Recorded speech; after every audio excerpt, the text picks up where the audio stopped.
علامہ محمد امین شہیدی صاحب، آپ سے ذرا گفتگو کا آغاز کریں گے۔ سر بتائے گا کہ اس سے جو اس تنازع جو کہ جنگ کی شکل میں اس لیے کہہ رہی ہوں کہ خود جو اسرائیل کے وزیر اعظم نیتن یاہو انہوں نے باقاعدہ کہہ دیا اور انہوں نے اعلان جنگ کرتے ہوئے کہا کہ اب حالت جنگ میں۔ اب ظاہر سی بات ہے جو ان کے انٹرنیشنل جو ان کے جو عالمی قوتیں ہیں اور جو بڑی عالمی قوتیں ہیں وہ ان کے ساتھ کھڑی ہوئی ہیں۔ کس طرح سے آپ یہ دیکھ رہے ہیں، کیا آگے جا کے ہوگا؟ کوئی منطقی انجام تک پہنچنے کی امید ہے؟ بسم اللہ الرحمن الرحیم۔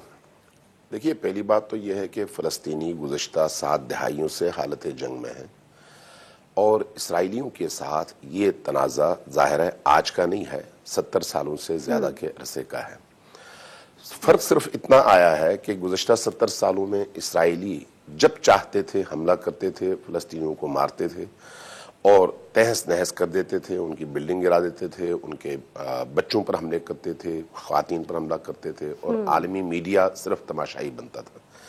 پہلی دفعہ یہ ہوا ہے کہ فلسطینیوں نے اتنے لمبے عرصے کے بعد اپنی قوت کا مظاہرہ کیا ہے اور ایک ایسی تاریخ رقم کر دی ہے کہ اسرائیلیوں کو اب جو ہے یہ تاریخ کبھی بھی نہیں بھولے گی۔ مشکل اس وقت یہ تھی پوری دنیا کے اندر کہ فلسطین کے ایشو پر اسلامی ممالک کو امریکیوں نے اور اسرائیلیوں نے رام کر لیا تھا، اور اسرائیل کو تسلیم کرنے کے حوالے سے ایک امن پروسیس کے نام پر فلسطینیوں کے خون کے سودے کا سلسلہ جاری تھا۔ کچھ ممالک تسلیم کر چکے تھے، کچھ اور ممالک تسلیم کر رہے تھے، اگرچہ در پردہ وہ پہلے ہی تسلیم کر چکے تھے اور روابط ان کے قائم ہو چکے تھے، اور اس میں گزشتہ دنوں آپ کو یاد ہے کہ پاکستان کا بھی نام آ رہا تھا۔